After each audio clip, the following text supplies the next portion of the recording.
9.6 days. 9.6 days. Last week, the Infinite Dial 2017 report came out. Edison Research did it again. If you don't know the Infinite Dial, look it up. The report is always fascinating. The numbers are always interesting. The commentary is always delightful. That's right. I called Tom Webster delightful. Anyway, the big number for me, the one that stood out from this year's report, was that of 9.6. And not 9.6 minutes, not 9.6 hours, but 9.6 days. The average American spends 9.6 days every year in a car driving by themselves to and from work. It's absolutely fantastic when you think about podcasting, because 9.6 days, that's almost 2 full business weeks by themselves in a car.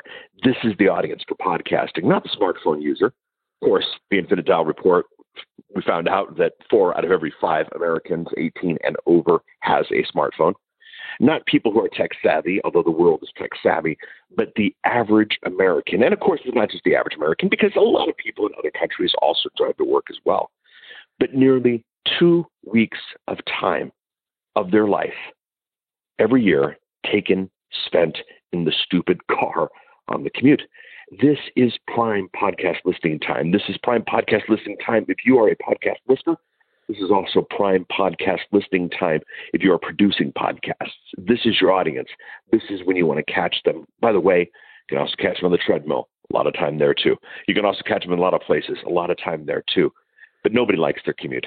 Nobody likes to spend that time in the car. And if you can redeem it with a podcast, you're going to be in an incredible place. And by the way, if you've got that commute and you're not redeeming it with a podcast, do yourself a favor and start listening to more than just this simple thing where I think out loud. 9.6 hours. It's a huge opportunity for podcasters. Not that we need any more. This is a good one to focus on. This is a good one to redeem. Chat with you soon. Bye.